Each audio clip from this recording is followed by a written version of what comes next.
So we're now at Chongqing North railway station. This is actually Chongqing North railway station because it's so big. They've actually got two, south and the north. I think the south is closed for some renovations at the moment, but I think we're always going from the north anyway. So how it happens in China, you sort of go through security, you check your ticket, and then you come into like this holding room, and then once here we go down, and that's the queue for our train now, so we'll go and join that in a second.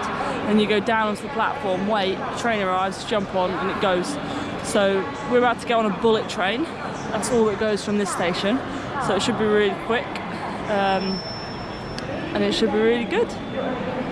After changing the train at Chengdu, we are now speeding down the railway line to Leshan, where the giant Buddha will be. You can just see out of the window the landscape. We're going through lots of forests and rice paddies, and it's very pretty. So we've arrived at the Leshan Giant Buddha area, and we've just bought our tickets from the entrance gate. It's hard to miss it. And now we're walking through this faux village on our way to the entrance into the scenic area itself.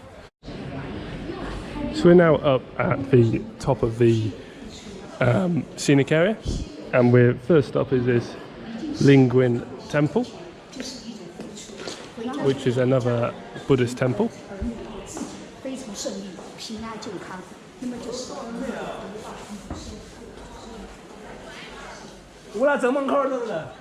And it's again very, very pretty. A bit more peaceful than yesterday's temple.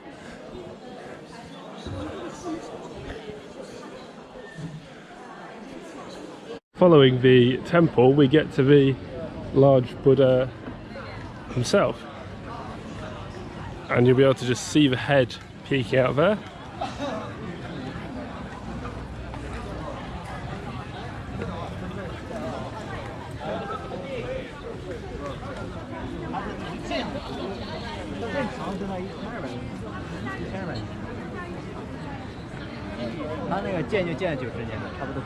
That is a view of the Buddha. Now this is the largest stone or ancient Buddha in the world, but by no means the largest Buddha of all time, because much more modern Buddhas are much larger. And we're going to now walk around the top of here, and then we're going to go down to the bottom. So here we have another slightly clearer view of the Buddha. You get a bit more of a sense of the scale of the bloke. It's about 70 meters high in total. So we're visiting in late November, and the place is fairly empty, still a bit busy, but in the summer apparently it can be an absolute nightmare. And as you'll see from all this queuing here, there's clearly an expectation to that you will have to wait if you come visit here.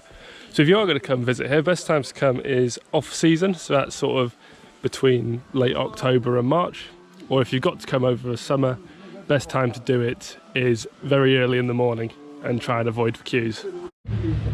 And this is part of a very small staircase you need to take to get down to the base of the Buddha.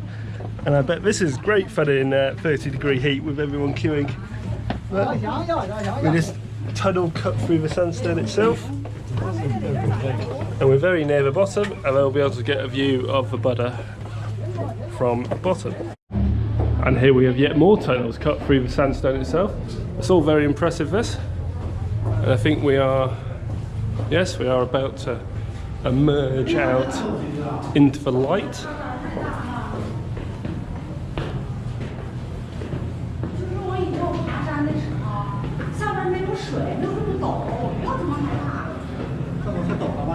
So here in front of us we have a very large foot with toenails as big as a man. Go down here and we'll have a look at the bloke as a whole.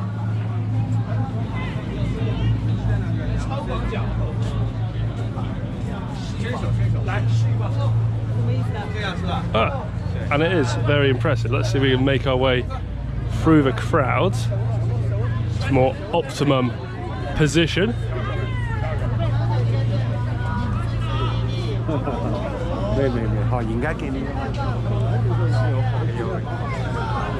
And there we go. Here is the Leshan Buddha in all of his glory, and very impressive it is. So here we are walking up this fairly treacherous path, past these small alcoves with other deities in them. We got a big view up towards the Buddha's top and down toward his toes. You can see one of the cruise boats out there which people take to get up here. But the cruise boats are quite expensive. It's expensive as entrance to the park, and to be honest, your view's not going to be much better because you're only about 10 metres further away from the bloke. The best thing to do, if you can do it, is to go out to one of the islands which are out on the other side of the river, and you can get out to them very easily with a very cheap ferry. The only problem is I don't have enough time on this trip to do that. So we're now at the top of the Buddha. Walking up the stairs wasn't too bad. It's the view looking out towards Leshan. And just pan around across the islands in the river. It's a bit of a grey day today, but it's pretty good still. Not too warm. Pleasant for climbing up big mountains. And we swing round and we get to the Leshan Buddha himself. So now we're done with this bit of the area, and now we're going to go and look at some of the other temples. So we're now having another bit of a look around, and we've found this nice cave, and Juliet is going to tell us about the cave. What's this cave about? So that inscription means it's possible to take away his own eyes, but never try to get the filthy lepra. Great. So we're now heading up to the temple, and there's a very impressive array of steps ahead of us. And when we get to the top, we'll get back to you. And here we are at the temple itself.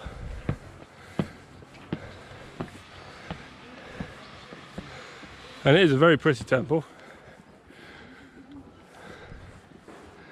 I think one of the most picturesque I've seen.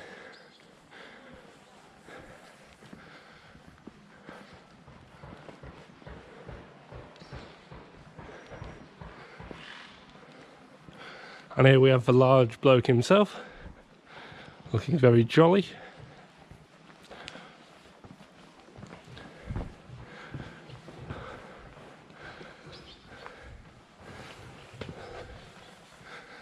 Flanked by his warriors on both sides.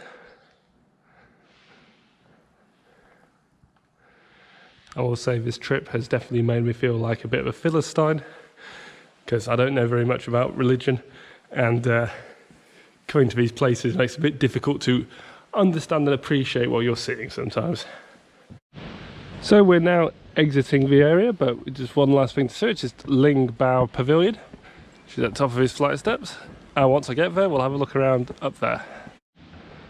So here we are at the pavilion, which is again a very lovely structure. And we're just on the top of another small mountain in the area, small hill. We look down onto the landscape below us. And yeah, very nice structure. It's a very good place, this Leshan area. Feels a bit more authentic than other areas we've been to, and I'd heartily recommend it for anyone who wants to visit the area.